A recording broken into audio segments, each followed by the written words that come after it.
y'all doing? Welcome back.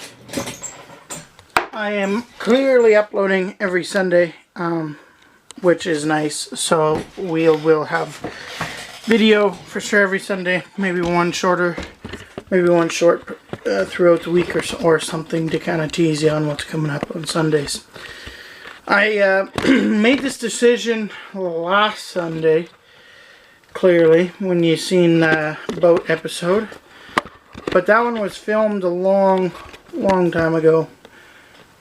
If you're wondering what I'm doing, I'm just adjusting this camera. So quick look, this is a McCulloch 110. This is a division of Black & Decker Canada. So this saw, I tried putting gas in it and, well, that didn't go over very well. So here's a carburetor. You got 3 jets. There's, let's see, you got a high and a low. High, low, and idle adjust are your 3 screws. I'm going to say this one's the low, that one's the high, and that one's the idle, because this is high, low, idle. So high would be the furthest one back, or this one. So we'll show you how to tune a saw in this episode as well once we get this saw running. I need this saw because this is kind of a limbing chainsaw. This is a nice up close view now. Normally you're back here, right, when you're sitting here, but we got a nice up close view today. Let's pop this cover back. So let's pop off this cover and just see what's underneath it. Should be the carburetor. I'm hoping that it should be the carb. If it's not, then I've lost it to where the carburetor is on this thing. And my theory, I think, is correct. I'm pretty sure that's the carb. Now, yep, there's the carburetor. There's your air filter. Your air filter. How does that go in? Just kind of sitting there, I suppose so.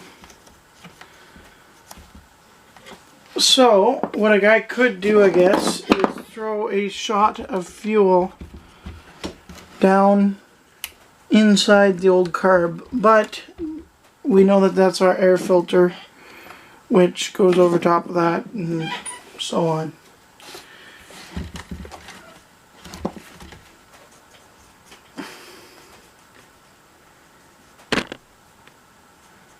I might have just screwed myself over there with that gasket. Anyway, my tank was leaking and I knew that.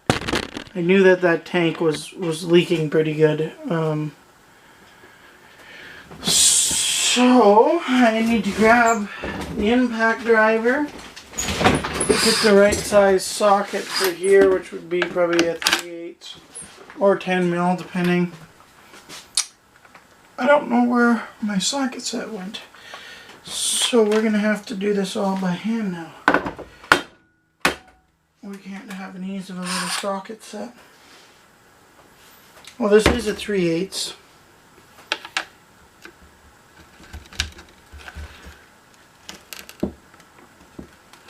Which it's not a 3/8. What do we got here? 9mm? Not a 9mm.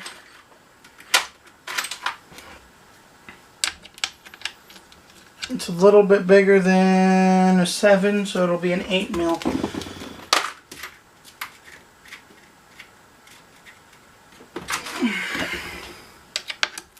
There we go. Should be ours, maybe. Nope.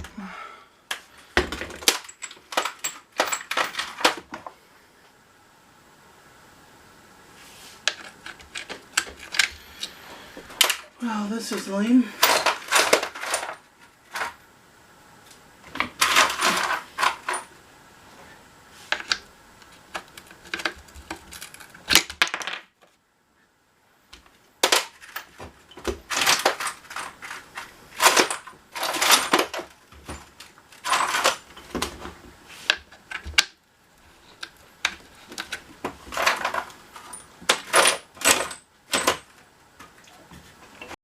Okay, so after like 10 minutes of searching, I did find a 5/16. And I'm hoping this gives me access to the 2 fuel tanks that are here.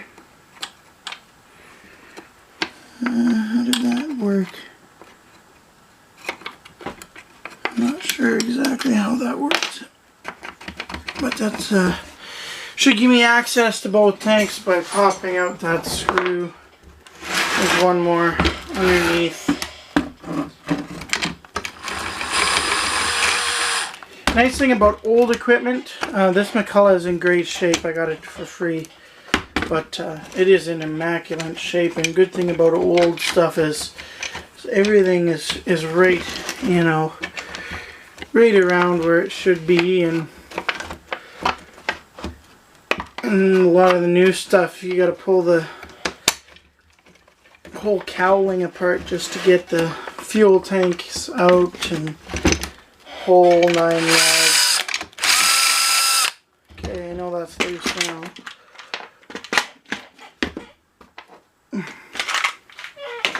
Alright. Let's see what's holding you on. Nothing.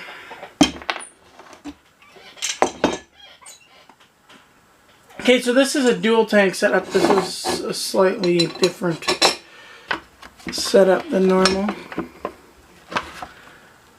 And it does have a crack in it right here. So that'll be why she's parked. So I have no doubt it's going to run. I'm hoping. That tank's cracked though. I might be able to seal it with some Flex Seal. So I'm going to spray Flex Seal on it. I'm going to first pull it off and I'm going to put some Flex Seal on it. What on earth is this thing? Whoops. Wake up a little bit. Don't fall over. I bet you this is an old oil pump or something. Something to do with Earl.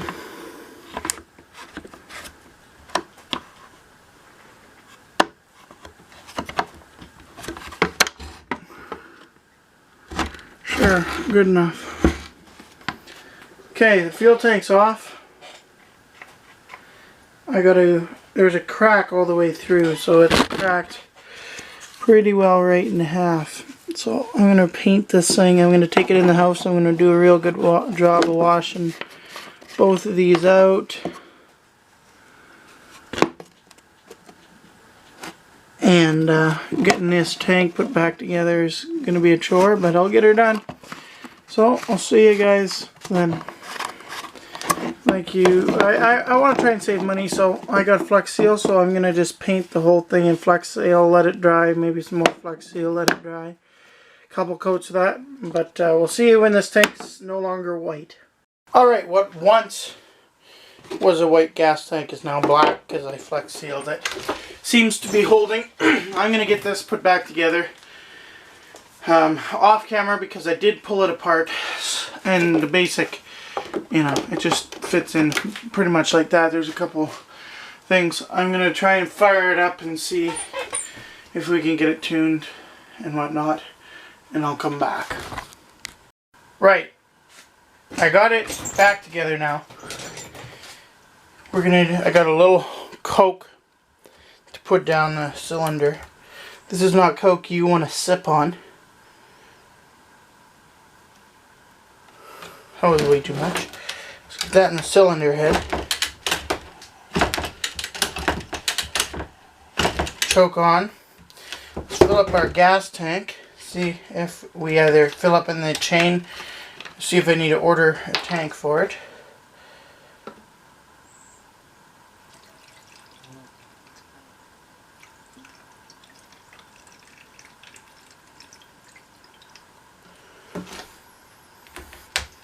Leaking everywhere? I don't think so. So let's fire it up and let's hope. Let's see if it's filling up, I guess, in the chain case. I don't see it actually filling up in there. So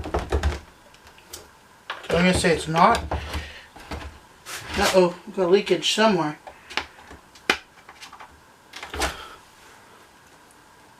I don't think our tank's holding.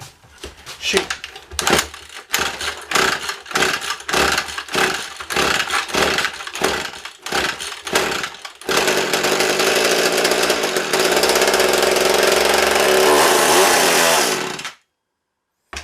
I know how the saw runs, but I think I'm going to have to order a new tank. So, thanks for watching thus far. We got the saw running, but I think I'm going to either have to seal that tank somehow or buy a new one. Anyway, thank you thus far for watching. See you in the next episode.